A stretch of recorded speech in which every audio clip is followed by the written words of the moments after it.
it's a quality to which all human beings are naturally subject, and that is adhering to their own views, holding on to them tenaciously, insisting upon them. My view is right, others are wrong, and then relinquishing them with difficulty. So even when you're showing proof, what you're saying is wrong, this is correct, you still sort of distort the proof, you refuse to look at it, you insist on your own view. So this is maybe the sickness of clinging to one's own views just because it happens to be the view that you like. And so the virtue, according to the Buddha, is that one should have the mind, the determination. We shall not adhere to our own views or hold on to them tenaciously, but we should relinquish them easily. This is a quality that when I first became involved with Buddhism, I had to learn a hard way, because maybe this is the way university students are trained in the US, is that you always are taught that you have to defend your own view, stand up and defend yourself.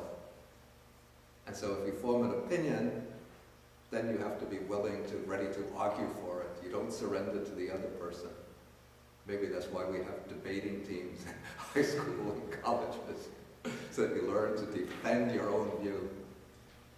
And so when I started to read about Buddhism many years ago, when I was associated with my first Buddhist teacher, then he had been a monk for like 20 years or so, and I was a few months reading about Buddhism.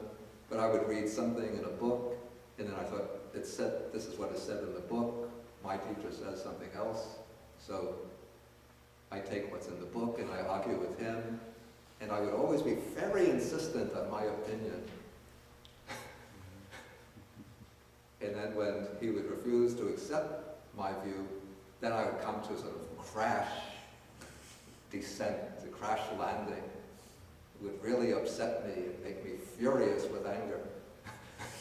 And so he gave me a very useful lesson, that whenever you get into a disagreement with somebody about views, always think, I might be right, I might be wrong, that's not important.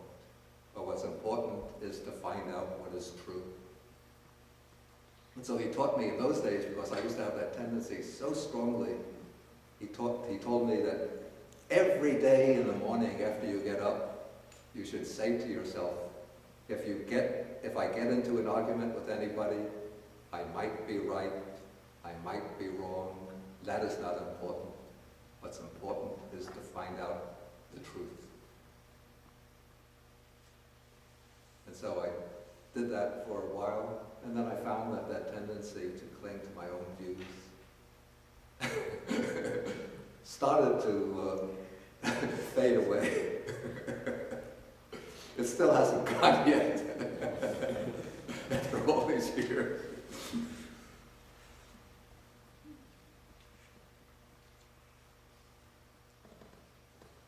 Okay, so that takes us through the 44 modes of effacement.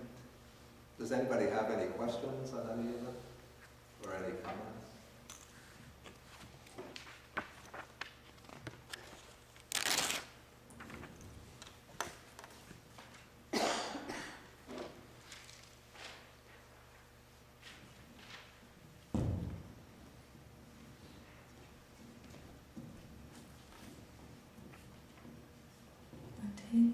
You mentioned that the right view in the Noble Eightfold Path refers to the four jhanas.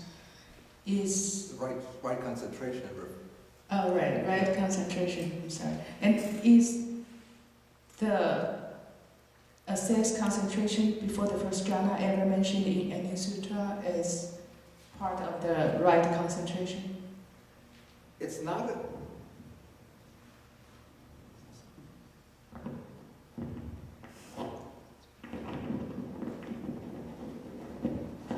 Yeah, access concentration first is not, the expression is not used in the suttas at all.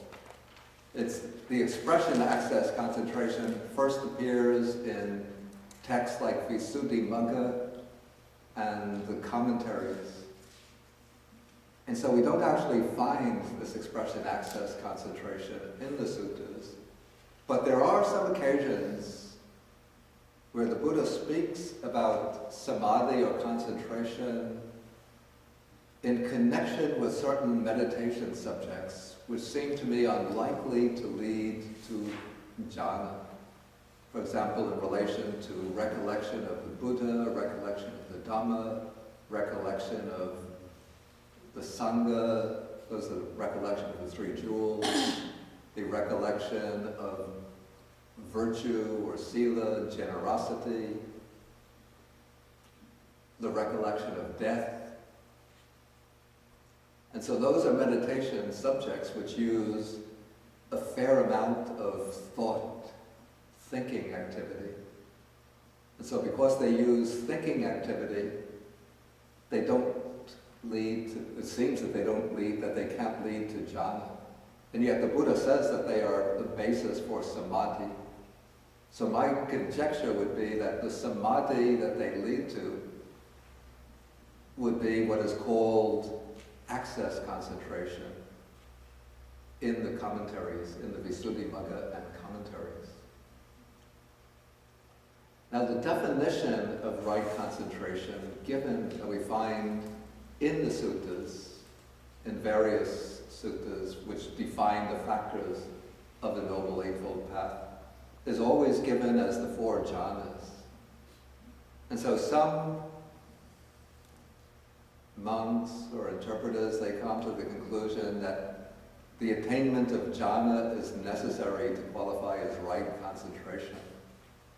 But I'm not in agreement with this. It seems to me that, at least for the attainment of the stage of stream entry, even the stage of once returning, those stages can be achieved without the prior attainment of full jhana. They could be achieved on the basis of a concentration which would be equivalent to access concentration.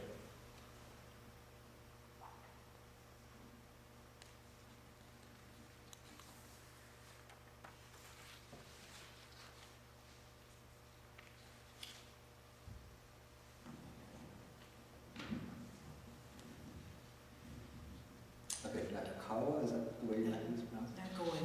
Nagawa. Nagawan. I just was looking at with the views. That's such a, in life, it's such a tricky thing because, you know, sometimes you know in your heart that you're right. Let's say the climate. I mean, people. Oh, yeah. You know, Okay. So Okay. I think it's the anger and the hostility behind, you know, the view. But if you can. Oh yeah. Oh yeah. Definitely, I have to make that point. Yeah. Sometimes you're just right.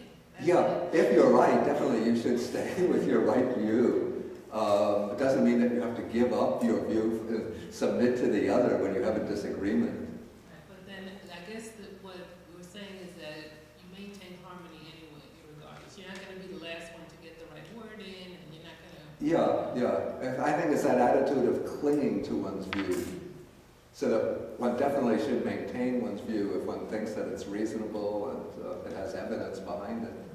But it's that attitude that this is my view, so I have to cling to it and insist on it because it's mine. There's a certain amount of clinging to it because you know ultimately it's right.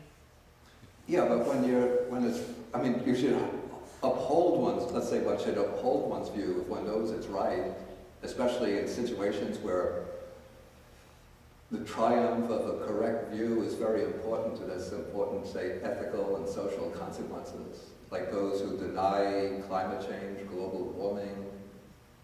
You know, if their view were to prevail and everybody were to accept the idea that, in the words of this Senator James Inhofe, that global warming might be the greatest hoax ever perpetuated, how did he put it, the greatest hoax ever imposed upon the American people. So if that view were to prevail, then we wouldn't try to do anything about global escalate with destructive consequences. Okay, so one has to maintain one's position, but I think it's the subjective attitude that's intended here. I think too, I know in my own experience, when I, like you say, cling too much to views, the anger just, it starts to brew. You could feel the heat arising. Yeah.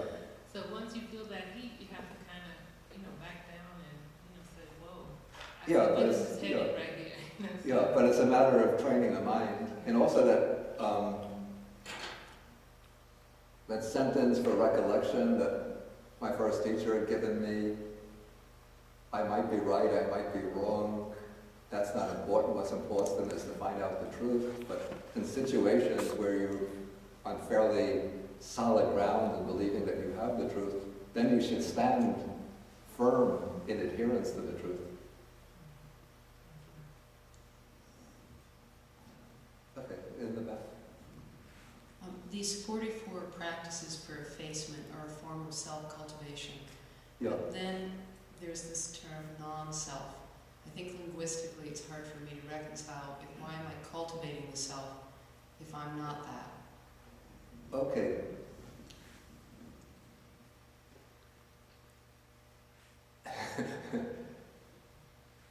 Okay, what the Buddha teaches is that the factors of experience, the factors of our being that we cling to as being myself, these are the factors that are non-self in the sense that they're not a permanent, lasting, substantial entity, or that they don't constitute a basis for persisting personal identity.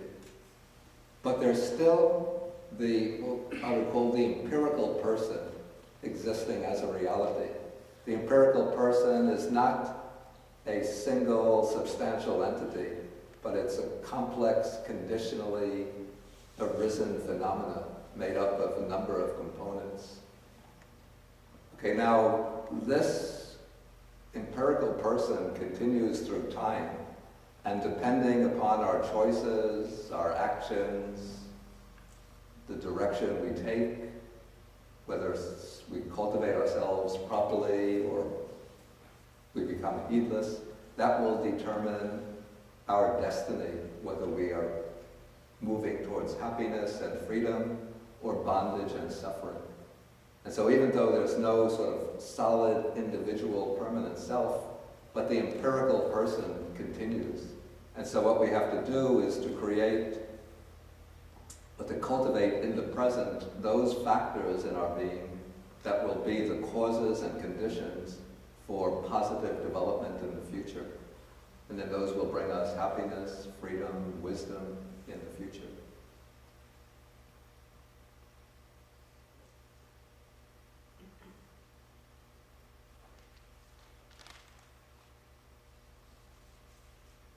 Any further questions? Okay, then I'll take the internet questions.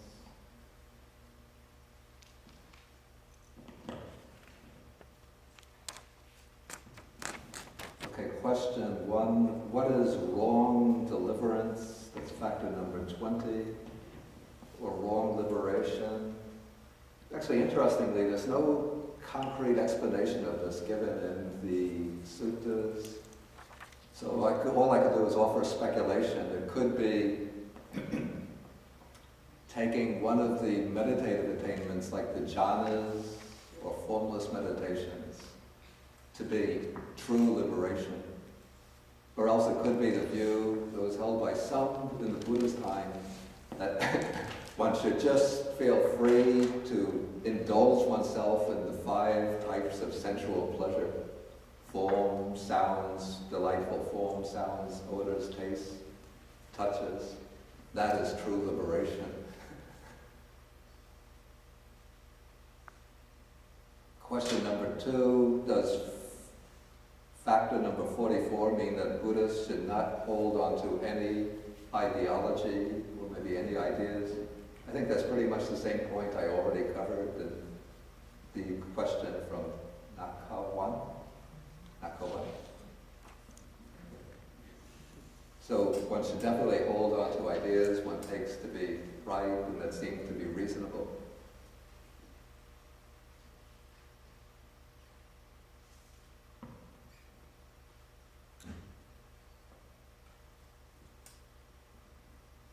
Okay, are these 44 effacement practices another way to state the 37 factors of enlightenment?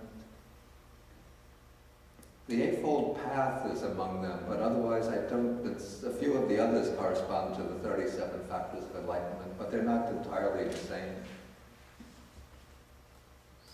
Then the question is there mention of access concentration anywhere in the suttas? As I said, the word or the expression access concentration isn't found in the suttas.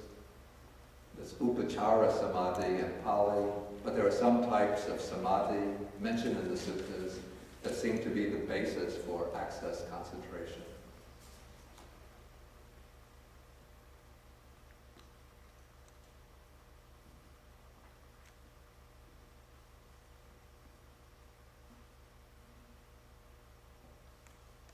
Okay, does self-respect, fear of wrongdoing, and karmic consequences mean that while there is non-self, there is not no self? Not so clear. But anyway, as I said in answer to the earlier question, the teaching of non-self means that there is no sort of inner nucleus of personal identity, but there is the empirical person, or we could even call this the empirical self. So the Buddha says you should purify oneself, one should cultivate oneself, one should train oneself. And this is not referring to some kind of permanent or substantial lasting self, but it's a way of indicating you should cultivate one's own person so that one will establish the right conditions for receiving the desirable results. Okay, I want to move on and just quickly try to end the sutta, because the rest can be covered. It's a bit repetitive. Runs through the 44 factors, but just with this, each one with a slightly different slant. Okay, in paragraph number 13, the Buddha is saying, he says, I say that even the inclination of mind towards wholesome states is of great benefit. So what should be said of bodily and verbal acts conforming to that state of mind? Here what's called the state of the inclination of mind literally means the arousing of the mind. It's chitta.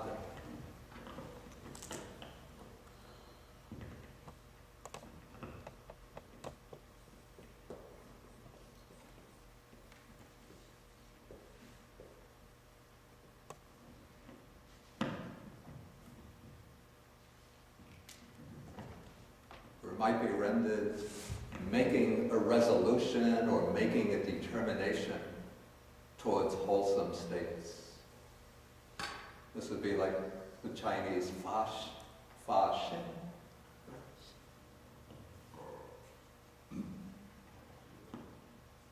So this shows, and then the Buddha illustrates this by saying the mind should be inclined, or one should make the resolution thus: others will be cruel. We shall not be cruel here.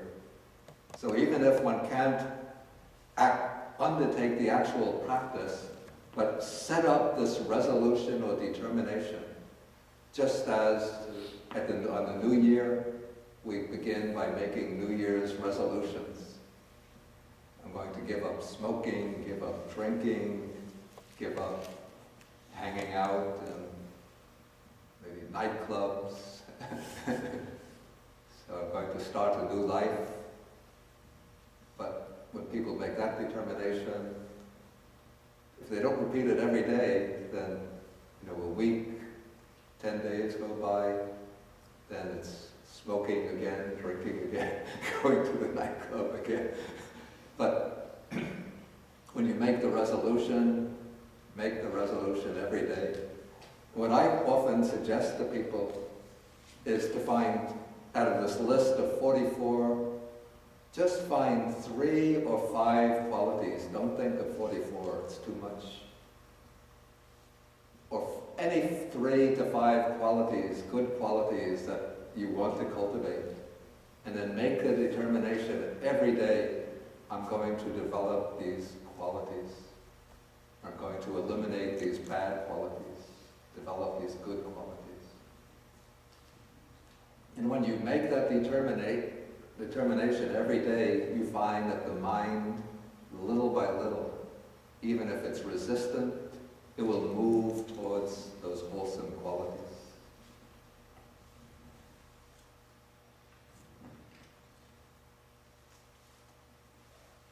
Okay, so that's repeated for all 44 factors. Then, the next one is interesting. This is called, let's given the heading, avoidance. So the Buddha begins with a simile. Suppose there were an uneven path or a rough path, and then there was another even path by which to avoid it. Or when, say, a road is being repaired, a public highway is being repaired, then the state authorities will open up a detour so that you can reach your destination avoiding the road that's under repair.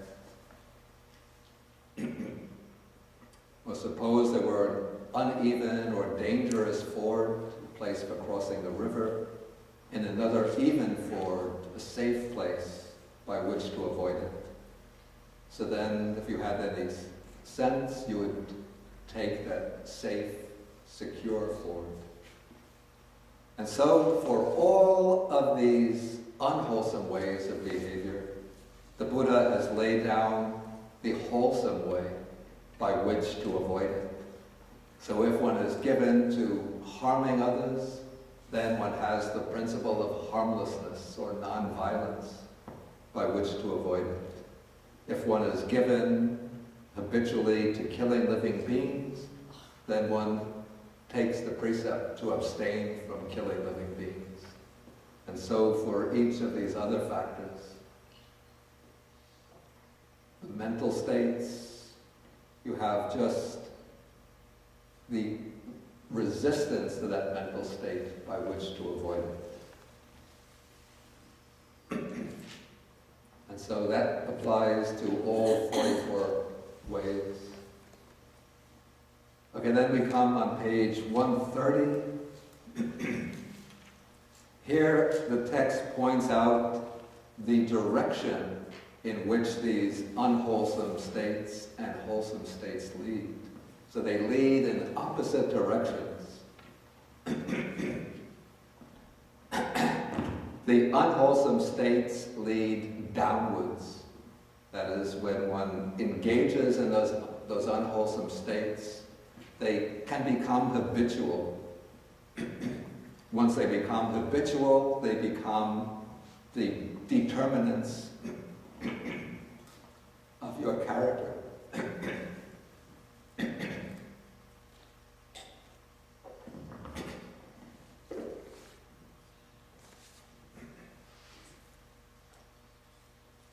That once they become the determinants of your character, then they become the determinants of your destiny.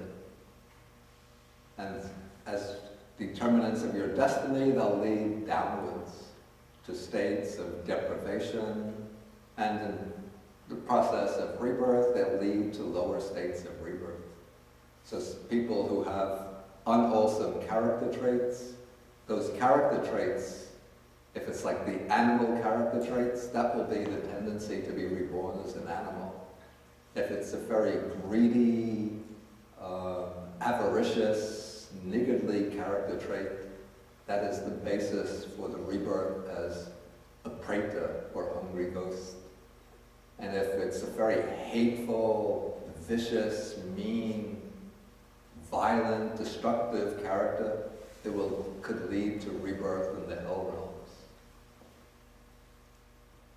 And so those unwholesome states lead downwards, and the wholesome states will lead upwards. So when we do good deeds, those deeds become the seeds of new habits, of good habits. The good habits form our character, and our character forms our destiny. So when we engage in these good deeds, they become the basis for a happy rebirth in the human realm, in the heavenly or celestial realms, and for the attainment of Nibbana, liberation.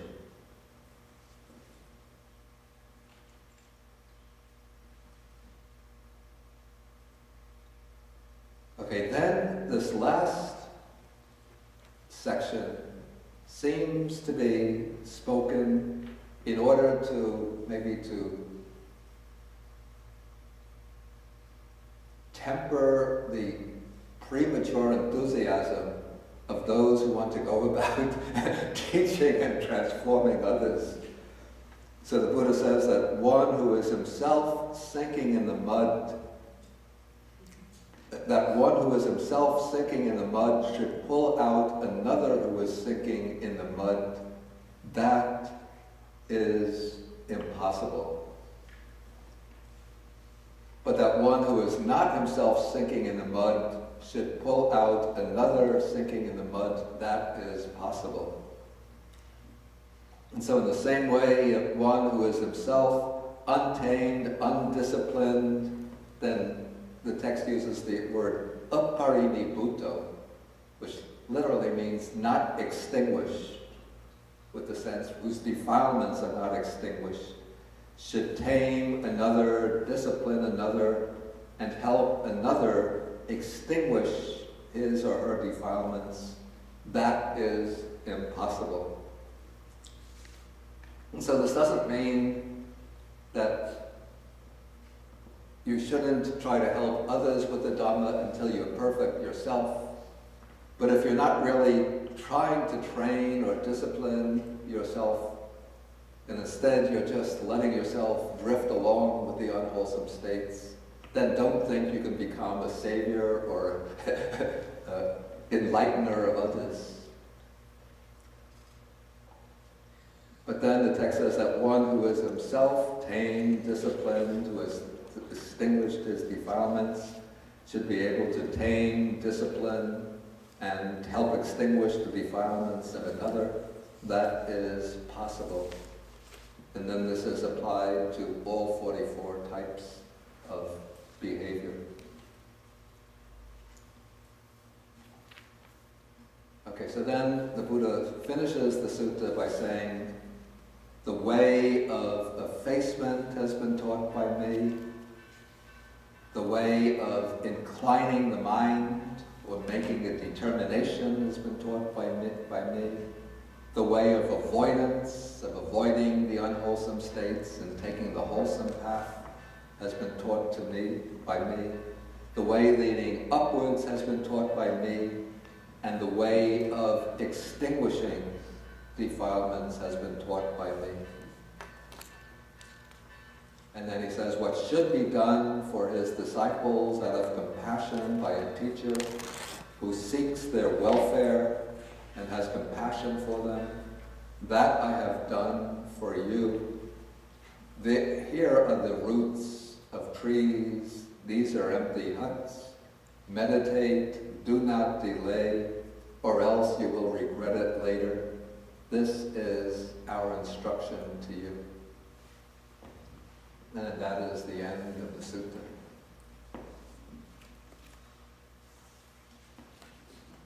Okay, so now I'll ask whether there's any questions on anything that's arisen in the course of the sutta.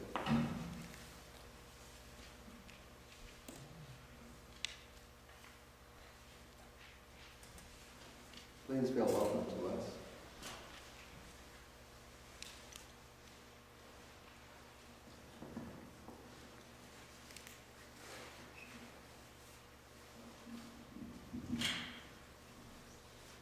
Okay, no questions then.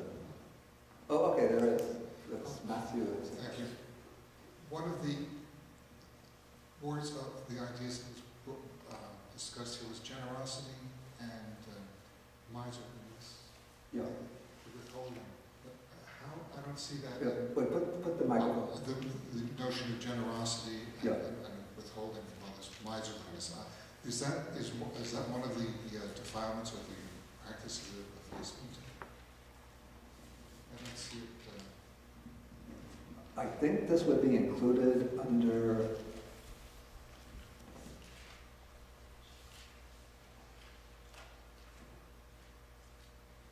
what's translated here as under number 29, avarice. Avarice, the Pali word here is Majjhima, which means holding on to one's own possessions, not sharing them with others. And so the opposite of this is not, it's given in the negative, this is often done in the Buddhist text, non-avarice, which means lack of miserliness or stinginess, which will imply giving generously. I mean, often the text uses the word giving or generosity explicitly. Here, because the text is often, this text is formulated very often through the negative way, then it doesn't explicitly use the word generosity, but it's implied by non-avarice. Okay, I'll take this internet question. What is the difference between Sallekha or effacement, purification of mind, and breaking the 10 fetters?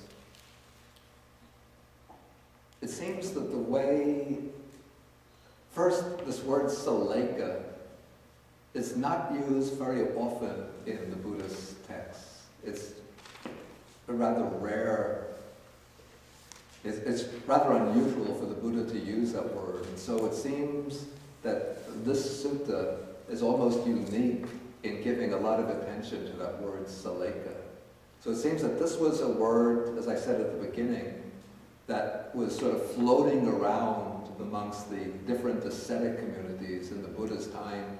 And so the Buddha is taking this word and sort of adopting it into his own teaching, not with a very technical sense, but just as a cover term for this whole process of training the mind to eliminate unwholesome ways of behavior, thinking, reaction, and so on. And so it seems to have a very broad meaning within the Buddhist teaching and not a fixed technical meaning. Whereas purification of mind has or can have a more limited meaning, and that is the overcoming of the 5 hindrances as the preliminary stage towards attaining the jhanas, the meditative absorptions. And then breaking the 10 fetters, that refers technically to the stages of enlightenment or liberation that come when the wisdom eliminates the fetters or cuts off the fetters at their subtlest level so that they can never arise again.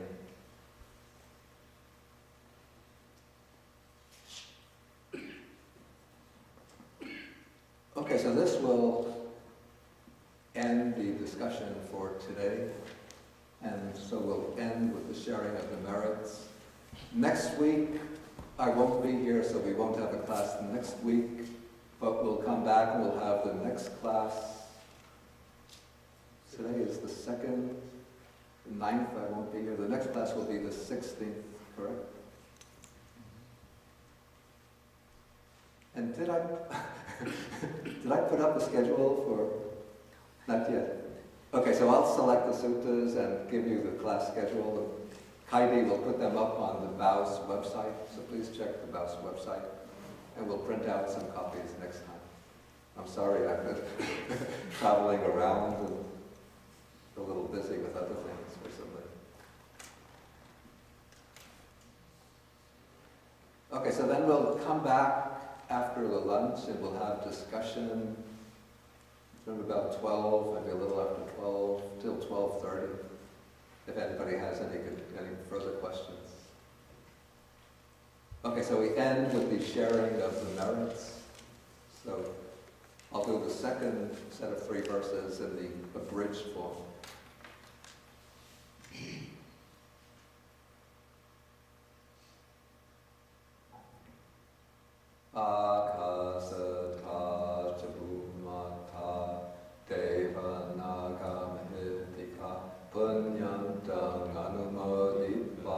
Chirang rakantu sasanam akasata chumata deva naga mahitika punyantang nandipa chirang rakantu desanam akasata chumata deva naga mahitika punyantang nanumodipa Chirang rakantu mang param Eta vatacha amhehi sampadam punya sampadam Sabbe devanumodantu Sabbe buddhanumodantu Sabbe sadanumodantu Sabba sampati siddhya Bhavarupadhaya avichihitato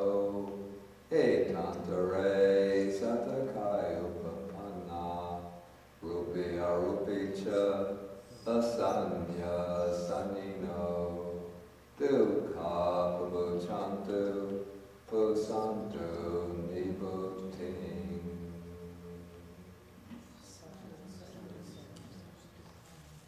Okay, thank you all again for braving the snow coming out here. I hope in 2 weeks